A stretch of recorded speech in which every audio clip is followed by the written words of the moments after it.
Well, here we are. We are, 25, 26 videos deep into this? A lot. And so that's 25 plus hours just of visiting, not counting all the printing and the question making and all of that. So it's been a very long involved project considering where we started, right? We started as a committee of 5 and ran into some interesting roadblocks and issues, right? And then at the end of the day, we decided that this long form interview format was something that was unique and different and would provide us a good insight into the candidates.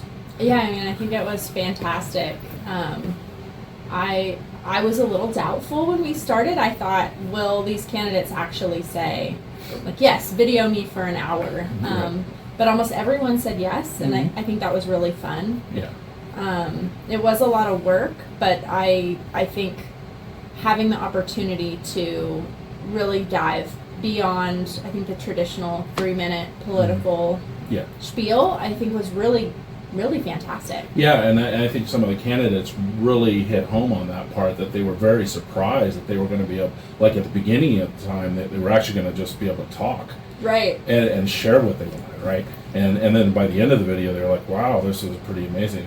We've had a couple of candidates who were just, I think, so blown away by the fact that we did this. They actually couldn't believe it. Yeah, I think it was really well received beyond what I thought it would be. I also think kind of that evolution of, like you said, that 5-person committee where it was more like a traditional interview panel down to more of a casual conversation really helped get a feeling for the candidates as humans rather than just politicians. Yeah, and I think it made everybody feel much more comfortable that it wasn't a grilling and it was just a conversation that was to be had, and I thought it was fantastic how it worked.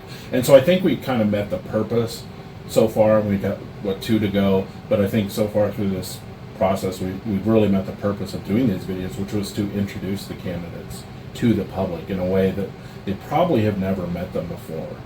And it was such a great thing to be a part of.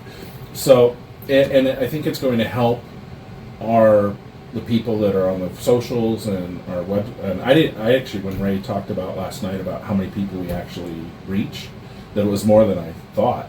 And so I thought that was pretty cool. It'll be really cool. And for people that haven't watched the videos yet, I mean, for every office, we ask the same series of questions. Right. And so rather than even a debate format where the candidate that gets the answer second already has a decent answer from the first candidate, here you have completely blind, apples to apples comparison of all of the candidates of a single race answering the same questions in their own way. And it's really interesting to see.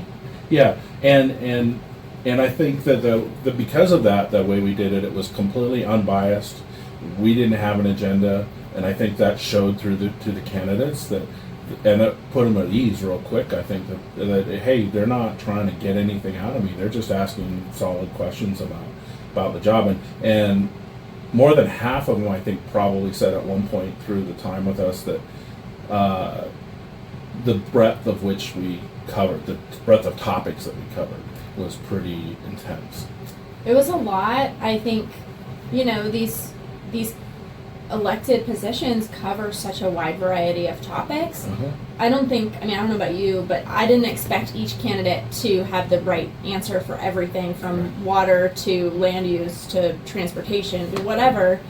But I wanted to know kind of how they thought about things.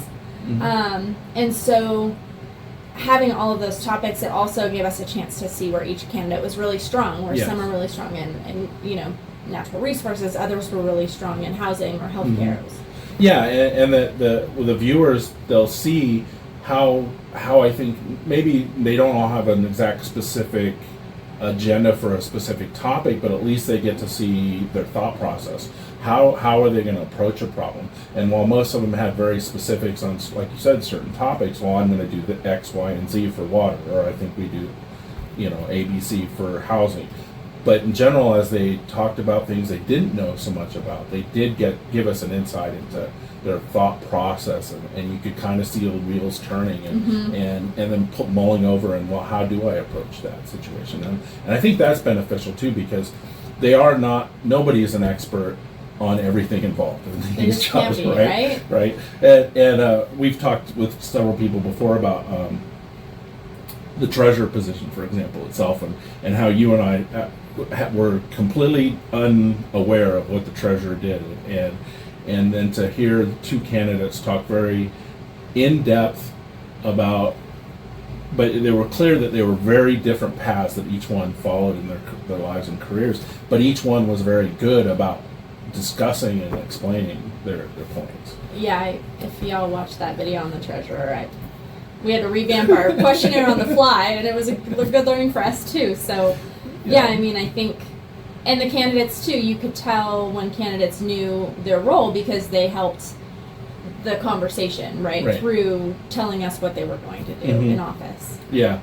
So, and we're not really looking, and haven't stated it ahead of time, but our real purpose with this was not to. We started out as an endorsement committee, but we're not doing that now. We're not looking to tell anybody what we think is their best candidate for. We have our own informed through these discussions, I'm sure, but it's just getting that information out to the public so that they can make an informed decision. And I think that's also something really unique about the way we've done this, is that it's new and it's unique.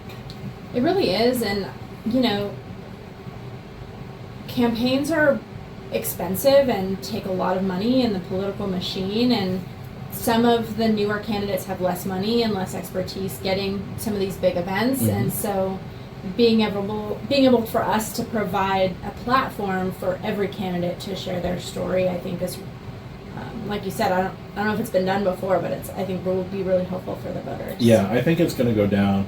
I think people, more clubs are going to maybe hopefully do this, because I think the more that do, that means the word just gets out even wider, and that's beneficial for the voters. Wait a minute, you don't want to do this for all of Nevada every campaign season? No, I think other people could jump in and help us, and I don't know anything about Southern Nevada, so they got to do their own.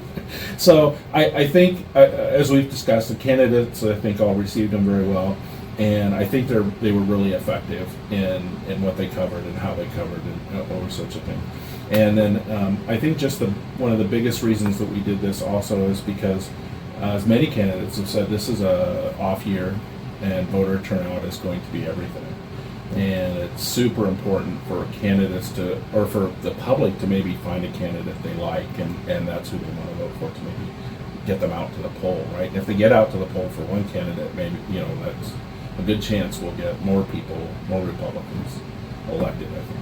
Yeah, I mean, for the primary elections, there are a couple of races where it's likely to be decided in the primary, right, on the Carson City ballot, Assembly District 40, Senate District 16, and so being active and participating, you can vote in November, and you should, but now is very important. Yeah, you're going to actually, as you said, those two races in particular, we've remarked that the primary is the tougher election, right? 80-40 is a pretty solid Republican seat, right? It's likely the Democrat has no shot, but which Republican do you want to go there? And so the only time you have to decide that is right now. Yeah. And it's just, when I heard, it was one of the candidates, I think through the course of the interview, talked about how a few years ago in District 40, actually, the candidate won with 1,700 votes out of 24,000 some odd people. That's, to me, as a voter or as a concerned citizen, that's really scary. So if he won with 1,700, that means the other person out. So less than 3,000 people decided the direction of our district.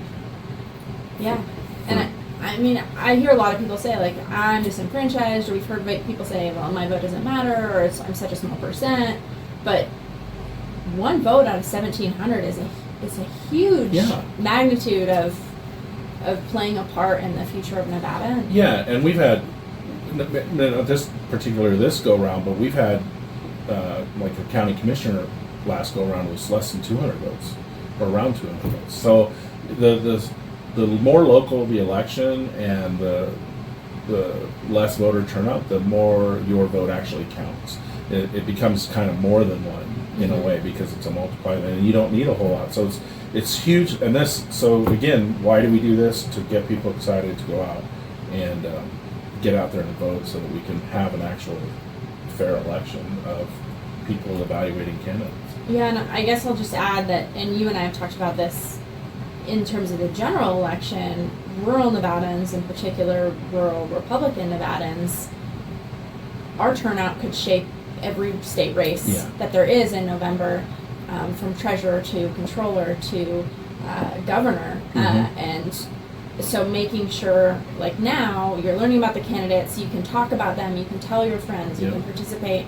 I think it'll just mean the difference. Well, yeah, I mean, there's proof in the numbers to that point, where in 2020 and 22, if the rurals would have turned out in bigger force, they would have made all R in the state election, state officers. There would be no Cisco Aguilar, there would be no Aaron Ford.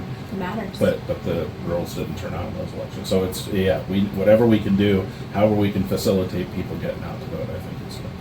As we wrap up, is there any final comments you have, or thoughts you have on the whole process? I think it went well. I think if people have feedback, I'd love to hear it, good or bad. Yeah. You know, we've talked a little bit about maybe doing some more videos and interviews for some of the ballot questions before November. I think that would be really fun. I'd love to do it. I agree. I think now that we've gotten kind of our feet wet and a taste for it, you can think of a whole lot of other ways to do this.